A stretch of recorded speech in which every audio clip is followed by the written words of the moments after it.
नमस्कार शेतकरी बंधूंनो, रॉयल शेती या यूट्यूब चॅनलवरती आपला स्वागत आहे आणि असेच नवनवीन व्हिडिओ पाहण्यासाठी रॉयल शेती या यूट्यूब चॅनलला सबस्क्राईब करा।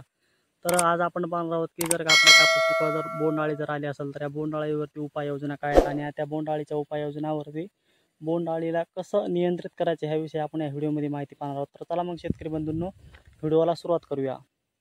ह्या वर्षी काय झालं माहिती आहे का, पाऊस बऱ्याच ठिकाणी झालेला आहे आणि शेतकऱ्यांची कापूस लागवडही झालेली आहे। तर तसेच पाऊस हा गरजेनुसार प्रत्येक ठिकाणी पडत आहे आणि गरजेनुसार पडत असल्यामुळे कपाशीची वाढ जी आहे तर ती आपल्या कपाशीची वाढ सुद्धा समाधानकारक झालेली आहे। तर काही ठिकाणी जे कापूस आहे तर कापूस पिकाला काही ठिकाणी पाते लागलेले आहेत, काही ठिकाणी बोंडे लागलेले आहेत आणि ज्या ठिकाणी पाते लागलेले आहेत, बोंडे लागलेले आहेत त्या ठिकाणी गुलाबी बोंडअळीचा जो काही रोग आहे, प्रादुर्भाव आहे तर तो आढळून येत आहे। तर पहा, तर वातावरण सध्या ढगाळ वातावरण आहे आणि ह्या ढगाळ वातावरणामुळे काय झालं माहिती आहे का, रिमझिम पाऊस सुद्धा पडत आहे आणि रिमझिम पाऊस असल्यामुळे कापसाला आपल्या पाते फुले काही प्रमाणात बोंडे सुद्धा लागलेले आहेत आणि ज्या ठिकाणी पाते फुले बोंडे लागलेले आहेत त्या ठिकाणी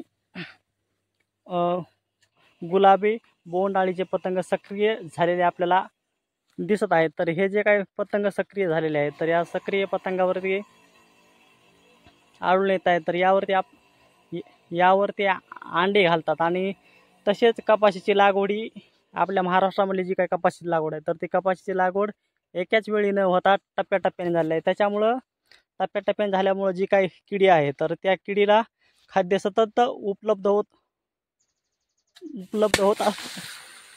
होत असल्याने गुलाबी बोंडअळीचा प्रादुर्भाव वाढण्याची शक्यता आहे। तर त्यामुळे जे काही आपल्याला उपाययोजना करायच्या आहेत तर ते आपण पाहणार आहोत। तर यासाठी आपल्याला कोणत्या उपाययोजना करायच्या आहेत, यासाठी आपल्याला जे काय उपाययोजना आहेत, प्रतिबंधात्मक उपाययोजना आहेत तर ते पहा।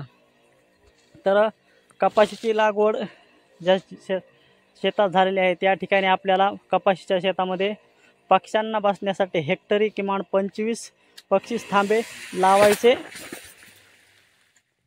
लावायचे आहेत, म्हणजे पक्षी त्यावर बसून आपल्या कपाशी जी काय आहे तर त्या कपाशी पिकावरल्या आळ्या खातील आणि आळ्या खाल्ल्याच्या नंतर गुलाबी बोंडअळीचा प्रादुर्भाव आपल्याला कमी प्रमाणामध्ये दिसून येईल। त्याच्यानंतर मोठ्या प्रमाणामध्ये आपल्याला पतंग जमा करून नष्ट करायचे आहेत आणि त्यामध्ये नष्ट करण्यासाठी 1 एकरच्या जे काही क्षेत्र असेल तर त्या ठिकाणी बोंडअळीचे 10 ते 15 कामगंध आपल्याला सापळे लावायचे आहेत। तर शेतकरी बंधूंनो, तुम्हाला व्हिडिओ कसा वाटला, व्हिडिओला लाईक करा आणि चॅनलला सबस्क्राईब करायला विसरू नका।